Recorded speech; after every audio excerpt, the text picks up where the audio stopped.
Son las 4:24 de la tarde, abrimos ya nuestra tertulia, saludamos a nuestros invitados. Hoy nos acompañan Koldo Lassa, José Félix Collazos y Javier Armentia. Koldo, ¿qué tal? Bienvenido. Bien hallado. ¿Qué tal? Buenas Muy tardes, bien, buenas Koldo. tardes, ¿qué tal? José Félix Collazos, ¿cómo estás, José Félix? Muy bien, Amaya, buenas tardes. Habéis traído hoy mucho color, al programa. Yo uno solo. Bueno, uno pero fuerte. Otro distinto que el de Koldo.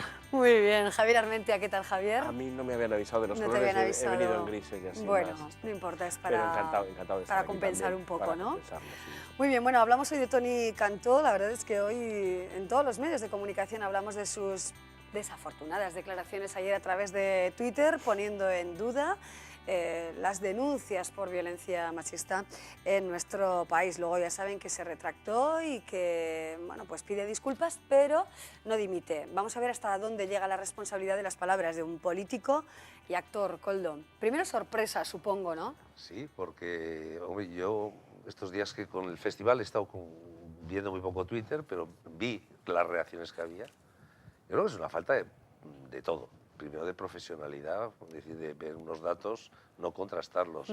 Segundo, que esos datos no contrastados, seguro que con su propia ideología, supongo yo, los ha interpretado de una manera y los ha hecho públicos. Es decir, yo creo que es una ofensa suficiente como, hablando de las responsabilidades políticos, en este país los políticos no tienen la palabra dimitir en el diccionario, parece ser. Así. Fíjate que dimite hasta el Papa. Renuncia. Yo creo que, bueno, ¿Sí? sí, en el fondo Bueno. me da lo mismo renuncia que dimisión.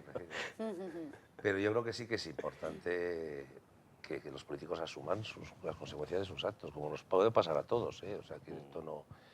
Y yo creo que es una... Es decir, ya yendo al fondo del asunto, creo que es una vergüenza lo que ha dicho. Es decir, yo creo que el tema es lo suficientemente serio, y más en este país, como para que tome decisiones importantes. Y no las va a tomar, parece. Desde luego ayer se desató una tormenta, ¿no?, por esas polémicas declaraciones. Parece mentira que uno no pueda medir las consecuencias de un tuit, una persona, bueno, pues más que conocida, y cómo, no sé, se puede, no sé, poner en vía pública algo así. Pero eso es lo bueno que tienen las redes sociales, que ahora efectivamente en vez de ir preparadito con el discurso, pues tiene la inmediatez y así se descubre también efectivamente la gente, la ideología que late profundamente, porque claro, los datos no se contrastan, pero ¿para qué vas a contrastar los datos si te dan la razón a lo que tú piensas? El problema de Toni Cantó es que lo piensa realmente, entonces recibe los datos y encantado lo tira, y con esa inmediatez se revela. Pero es que es patético porque aparte de que es feo, de que el problema es grave y todo, es que además, como se le ha contestado ya solamente en datos y en cifras, o sea, el auténtico problema del maltrato es que se queda sin denunciar, no los errores, no las denuncias falsas, que es una realidad que existirá, como todo, como todo derecho tiene su perversión y su coladero, y claro que habrá irregularidades ahí.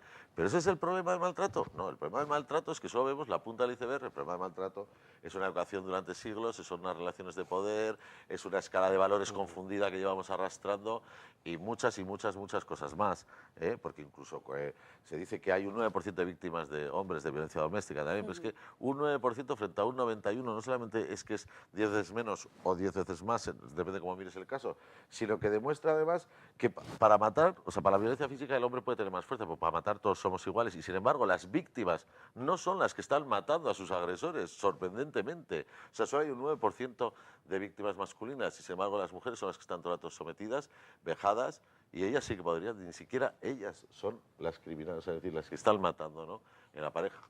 No sé, yo no entiendo a este señor, bueno, cualquier cosa, ¿no? Ya lo de los animales también, porque es más bestia que los animales él todavía, y bueno, no sé, voy a dejar hablar a Ha Javier. tenido momentos No, desafortunados, ya más de uno, ¿no? Además en Twitter con otro tipo de vídeos críticos, Toni Cantó. Sí, yo creo que es parte de un fenómeno que se está dando, ¿no? Esa necesidad de algunos personajes públicos de ser guays, ¿no?, constantemente, y este chico pues tiene esa virtud y ese problema posiblemente, ¿no?, que es un tío con cierta vis cómica o cierta vis actoral y así, y entonces se piensa que todo el monte es orégano. Se reúne con un lobby, con una gente que le proporciona datos falsos y se los cree posiblemente porque le interesa, porque su partido de hecho ya iba en contra de esto. ¿Por qué? No porque sea lógico ni nada, sino porque era uno de los argumentos con los que podía ir en contra del PSOE. Es decir, esta es una especie de obsesión que tiene UPyD con el Partido Socialista de este país, que es estar en contra de lo que diga el PSOE. y luego ya veremos qué hacemos, ¿no? Y esto está ahí, claro, como esto era una de las grandes pancartas del zapaterismo y tal, pues ellos a ir en contra, y esto le venía fenomenal.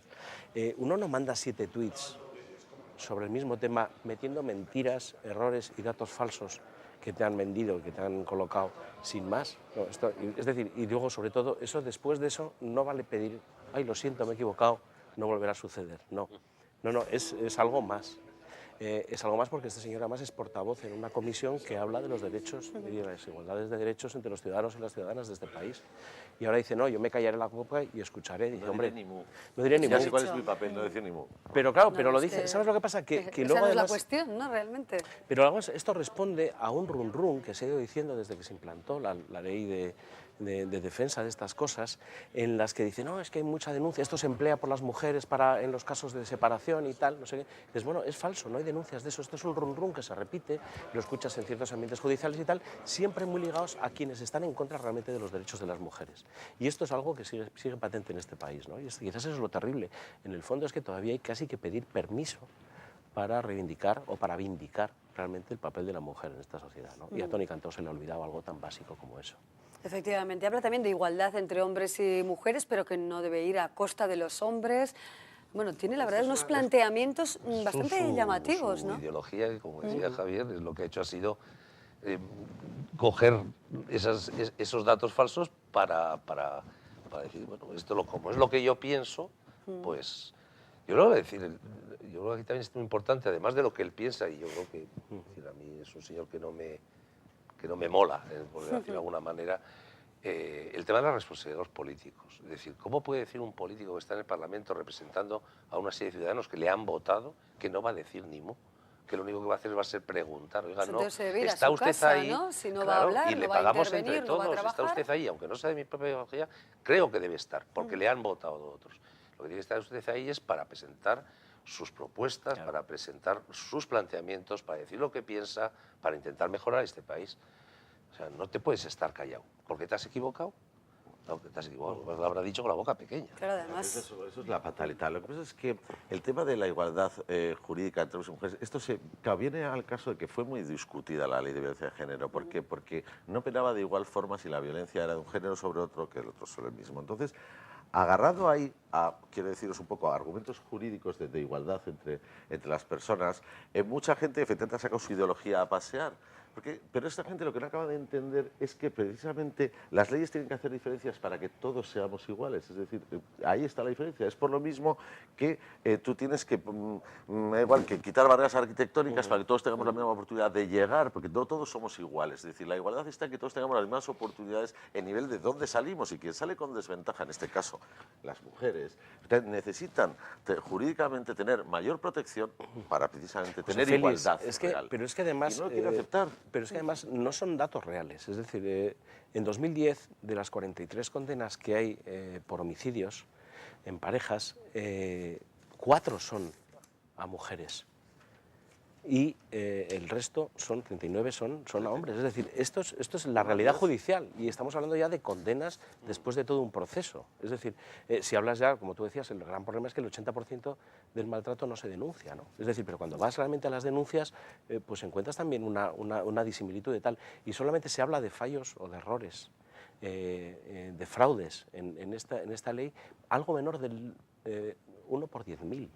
Es decir, estamos hablando de una nimiedad, ¿no? Bueno, hoy se han dado datos también en el Gobierno de Navarra acerca de los casos denunciados, 1.096 denuncias por violencia machista en Navarra en 2012, lo decía el consejero de Políticas Sociales Íñigo Allí, quien también, por cierto, ha valorado las palabras de Toni Cantó. Si les parece, vamos a escuchar sus palabras. No tengo que decir absolutamente nada, cada uno es dueño de sus palabras. Y mire, pues hay poco puedo decirle. Lo que está claro es que en el Gobierno de Navarra estamos trabajando para erradicar la violencia de género, sin duda, como hoy un ejemplo es esta comisión de seguimiento. Está claro que las cifras siguen siendo alarmantes, aunque hayan descendido, sigue preocupando. Además, preocupa mucho la violencia entre personas jóvenes. Lo comentábamos hace un momento también con la Fundación Silema, ¿no? El Gobierno también ha mostrado en ese caso su preocupación por esas conductas. Sí, yo creo que además aunque nos parezca mentira, aunque esté todos los días en los medios, aunque aparezca muchas veces en televisión cada vez que hay una noticia, por favor, denuncia los malos tratos, yo creo que todavía estamos, como decía José Félix, con la punta del iceberg, es decir, hay mucho dentro del ámbito familiar que no se denuncia. Bueno, y hay evidentemente una situación social, hay un machismo en nuestra sociedad que no está cambiando, porque tampoco se educa para realmente repartir, ¿no? Solían comentar siempre ese ejemplo claro en el que salen las estadísticas, no, cada vez más hombres colaboran en las labores o participan en las labores caseras, ¿no? Eso no es un logro, eso es patético. Es decir, nadie tendría que pensar que las labores caseras se hacen de hombre o de mujer. Y sin embargo, sistemáticamente ya pretendemos que eso es un dato, ¿no? Es decir, y esto no se cambia en una generación, ni se puede cambiar en muchas, ¿no? Es peor cuando se dice ayudan. O ayuda, si eso es fuera verdad. ellos, Si no era ayudan. participar, no era colaborar, era ayuda en las labores. ¿Cómo que ayuda? Efectivamente, ya No el son lenguaje tuyas, perdón. indica, ¿no?, las conductas de una sociedad. El lenguaje siempre es la construcción del pensamiento y de la sociedad que lo ha construido. Y entonces nunca es casualidad como nos expresamos. Vamos. Efectivamente. Yo quiero creer que, de todas formas, hay una labor de educación en los centros de enseñanza y sobre todo en los públicos, que conozco yo a profesores, etcétera, que llevan una labor constante. Es difícil en determinadas edades hacerlo, los chavales suelen ser muy rasposos, muy puñeteros, ¿no? Pero yo creo que sí que hay, pero sí que es cierto es que se necesita mucho tiempo, llevamos muchos años de machismo, muchos años de una cultura en la que el hombre es la pieza fundamental de la familia, el que trae el dinero a casa, el que no sé qué, y la mujer es la que eso pues hace las cosas de la casa, a la que le ayudamos. Entonces, pero yo creo creer que sí, pero que se necesita tiempo. Bueno, seguimos adelante, no sé si van a necesitar tiempo, cambios o veremos a ver qué sucede, ¿no? Porque desde luego Europa hoy se fija muy especialmente en Italia con ese panorama postelectoral que ha quedado en este país, que me gustaría también que abordáramos cómo ha crecido el número de votos Berlusconi y bueno, pues las dificultades también que va a entrañar la conformación de ese gobierno, fijándonos en el Congreso, en el Senado y que va a suponer económicamente a España y al resto de Europa ese desequilibrio en principio que existe ahora mismo, ¿no?, en Italia. Bueno, no conozco los datos finales, lo que sí que escucho esta mañana en la radio es que Berlusconi tenía el control del Senado, es decir, no tiene mayoría, pero sí controla. Finalmente, me han dado, justo viniendo, en el último recuento el Senado queda también la de izquierda, el Partido Democrático queda por delante de Berlusconi, con dos, es decir, sin llegar a una mayoría, pero al menos no le va a suponer el freno que podía suponer una mayoría de El mayor problema debía estar en que, claro, los sistemas son diferentes.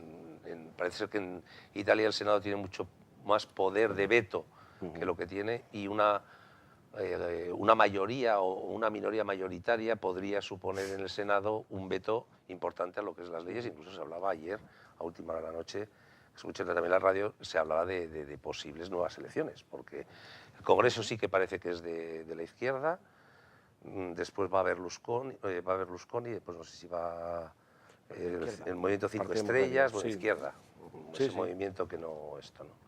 Pues está el gran fracaso de este Monti. Claro, del europeísta. Yo cuarto, ha sido el dato, ¿no? presidente. Yo creo que eso para mí es muy importante porque está claro que es una clara respuesta de los italianos a las medidas, es decir, en contra de las medidas que aplica un Monti, porque se lo ha dicho Merkel, por decirlo de alguna manera, pronto y rápido, ¿no?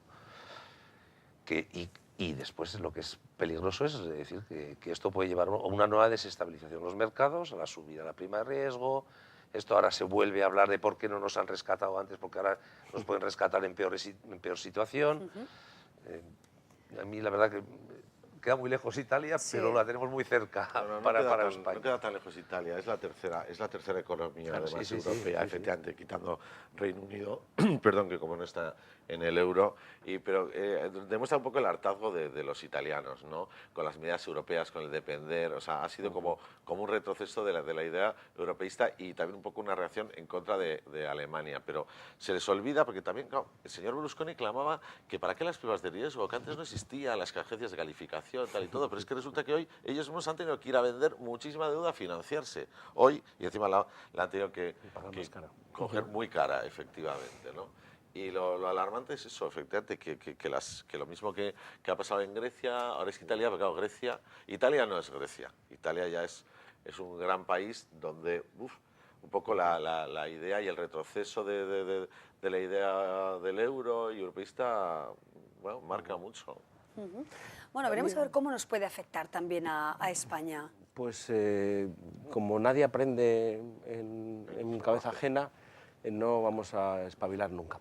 Hay que tener en cuenta que Italia ha sido un país siempre muy convulso en lo político, y en aquellas épocas de 5 partidos y tal.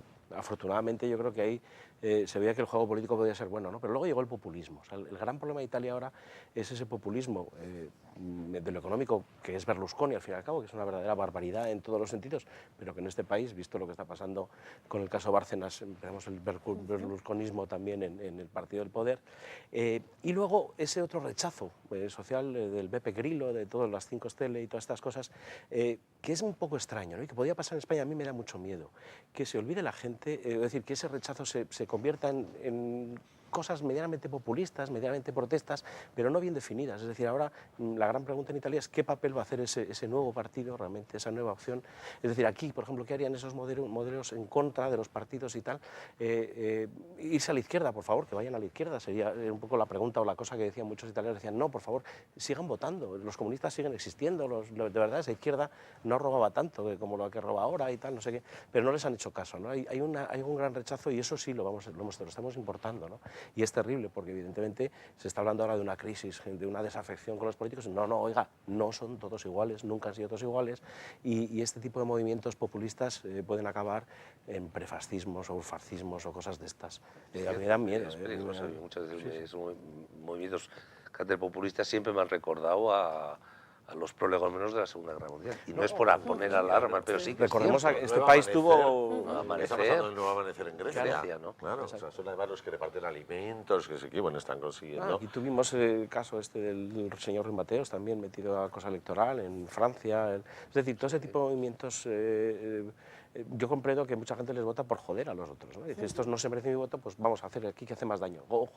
Ojo, porque al fin y al cabo se está intentando gobernar, o ver si se puede tirar adelante con un país, ¿no? Exacto. Bueno, nuestra mirada ha sido hoy nacional e internacional, no nos hemos quedado tanto en casa, aunque sí, en el final de esta tertulia me gustaría que habláramos también de ahorro energético, ya olvidando un poquito la política, aunque eso también es política, ¿no? De ahorro energético. Si os parece, vamos a ver en un vídeo los datos que arroja Pamplona en este campo, los comentamos inmediatamente. Gestos como este han hecho que el Ayuntamiento de Pamplona cuente con menos gastos. En el último año han conseguido ahorrar un 14,5% en los consumos de energía eléctrica y climatización de sus instalaciones.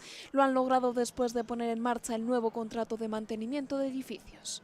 Desde ya hace unos años venimos acometiendo pues, un plan de eficiencia energética, de optimización del consumo de la energía, que está suponiendo un ahorro considerable de energía, manteniendo las prestaciones de calidad.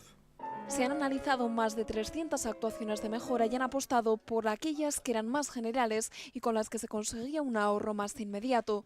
Entre ellas destaca la renovación de instalaciones de iluminación o el telecontrol y cambio de calderas. Climatización, iluminación y aislamiento han permitido este resultado, que en principio hubiera sido imaginable al cabo de 2-3 años, según se anunció con motivo de la adjudicación del contrato, pero que en este caso ha sido posible realizar, obtener estos resultados, pues ya desde el primer año, ¿no? El consistorio continuará con estas medidas y con otras complementarias a medio y largo plazo. El consumo de energía en los edificios municipales supone el 40% del consumo total de la energía por parte del consistorio y el 60% restante corresponde al alumbrado público de la ciudad. Bueno, vamos a ver cómo se puede ahorrar también en los ayuntamientos. Hoy se nos han dado esas pautas, esos datos respecto al Ayuntamiento de Pamplona. José Félix. Yo la verdad es un tema que desconozco el proceso, lo que han hecho, así que bueno, voy a dejar opinar a mis compañeros, sinceramente me pillaban.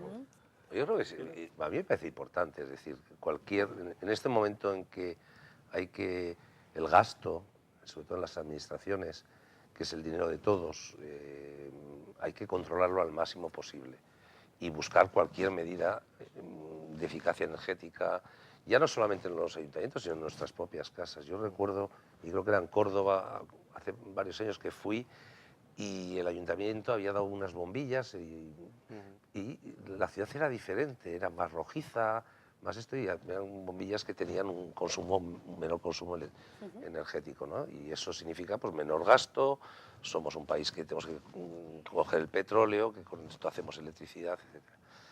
Yo creo que es importante y si se ha hecho, fantástico, o sea, me parece muy bien. Tengamos cuidado, porque hace poco, no sé si oí una noticia, querían ajustar también el tema de, no sé si de calefacciones en algún tipo de edificio o de hospitales o de esto, y dijo, es decir, moderemos, o sea, hay que ajustemos, pero ajustemos bien. Prioridades, ¿no? Sin duda, pero esa cultura del ahorro también en las empresas y más en edificios públicos, ¿no? Fundamental, y lo que se hace, se debería sencillamente aplicar además las leyes y las cosas que ya existen. El informe que da el ayuntamiento es de parte, por lo tanto, me parece interesante, está bien que tengan vocación, pero posiblemente no es exactamente la realidad. Y yo espero que en los próximos días se vaya conociendo un poco la opinión, no solamente de los grupos políticos, sino de todos. Por ejemplo, la iluminación en Pamplona es excesiva y está mal diseñada. Está apurando las limitaciones que le permite la ley para hacer casi más gasto y tal. Y se puede medir, o sea, es una cosa que se ha realizado en mediciones y se le ha dicho al ayuntamiento, hay más luz de la que la propia reglamentación del ayuntamiento ha dicho que es la conveniente.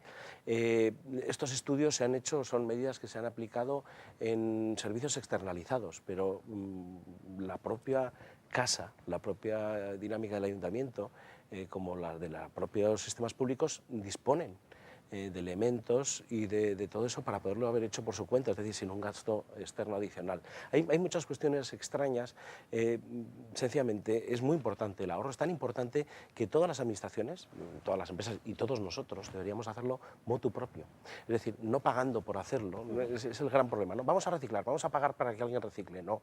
Vamos a reciclar, vamos a reducir, ¿no? ¿no? Y es un tema más educativo y yo creo que el ayuntamiento todavía, ya digo que este es un informe de parte, pero creo que tiene que empujar mucho más de lo que lo ha hecho siendo bueno, ¿no? O sea, es decir, no le vamos a poner trabas en andar, pero ojo, hay que andar más rápido y hay que darse prisa. Los ayuntamientos le han ganado esta carrera al Ayuntamiento de Pamplona desde hace decenios. Bueno, pues tomamos buena nota de ese estudio y sobre todo de la posibilidad de que mejore en próximos años.